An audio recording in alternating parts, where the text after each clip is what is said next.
जाएगा। किया अभिमान तोरे जान नहीं पाएगा।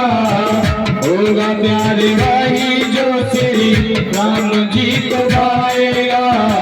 भले आस त्याग शुभ काम करते रहिए।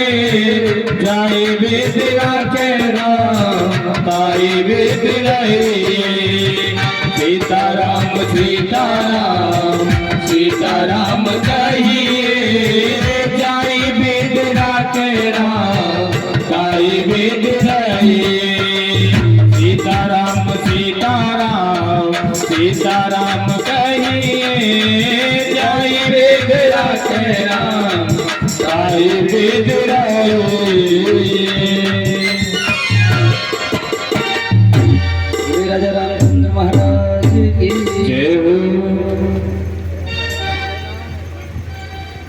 आज भगवान श्री राम अपने अनुज लक्ष्मण और भार्या सीता के साथ में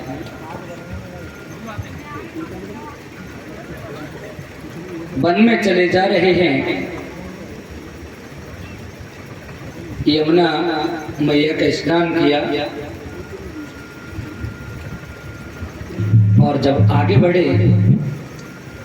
तो आगे बढ़कर के देखते हैं कि आगे से एक तपस्वी चला हुआ आ रहा है। और वो कैसा है कि ते ही अवसर एक तापसु आवा।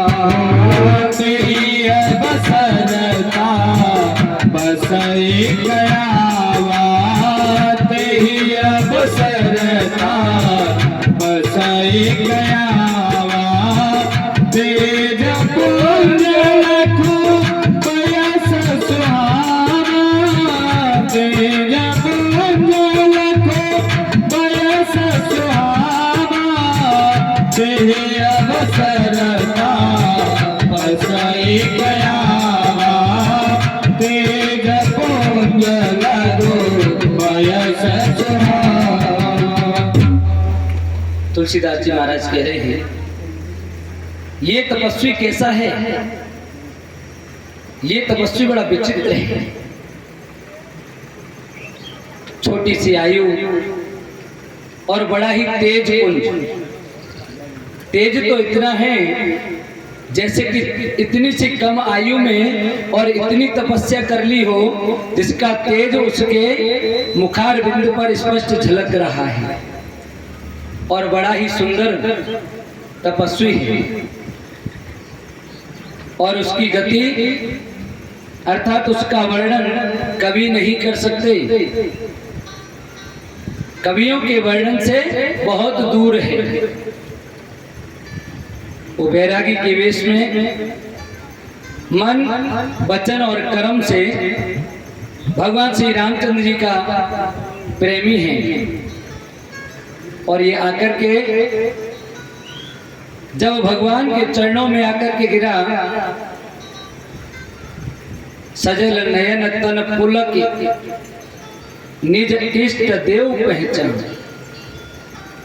जब इसने अपने इष्ट देव भगवान श्री राम को पहचान लिया तो इसके आंखों में तो क्या जल भरा है। अश्रु पूरित हो गए और तन पुलक। आज शरीर गदगद हो रहा है कि मेरे प्रभु मेरे सामने मुझे दर्शन देने के लिए चले आ रहे हैं।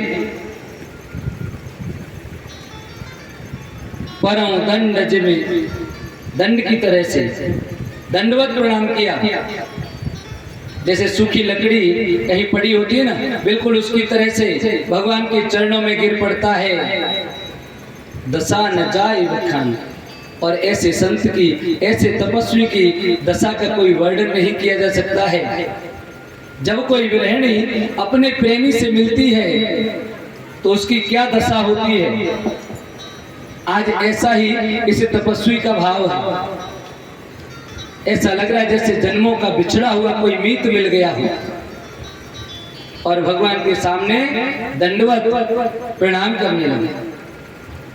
और देखो, प्रणाम करने का भी अपना एक महत्व है। पहले लोग झुक करके चरणों में अपने सर को रख दिया करते थे, तब प्रणाम होता था। अपने से बड़ा गुरु या जो भी कोई आता तो उसके चरणों में अपने सर को रख देते थे, तब प्रणाम होता था। आजकल केवल हाथों से छू करके प्रणाम कर लिया जाता है।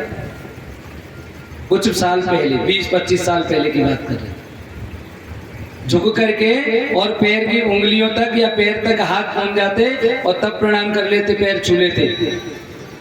थोड़ा सा और 5-10 वर्ष ऊपर आ जाएं तब घुटनों पे से पैर छू लिए जाते हैं। गुरुजी प्रणाम, घुटनों पे छू लिया। और आजकल तो स्थिति और थोड़ी सी पीछे देखें तो कमर पे ही पैर समझ लेते हैं और वहीं से हाथ लगाए गुरुजी। और आजकल तो दूर से ही गुरुदेव हो गई, बस छुआ गए पैर। ये स्थिति बनी हुई है। पैर छूने के लिए किसी के पास नहीं जाना, दूर से ही कर दो राधे।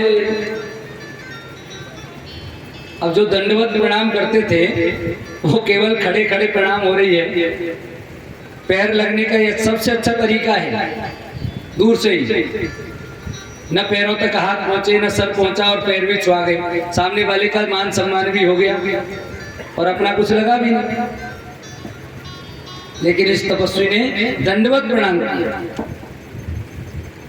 और इतना विहल हो गया, इतना पुलकित और विहल होकर के भगवान के सामने हाथ जोड़ करके बैठ गया। मुंह से कोई शब्द नहीं निकल रहा है। भगवान श्री राम ने प्रेम से पूरित उसको उठा करके अपने हृदय से लगा लिया।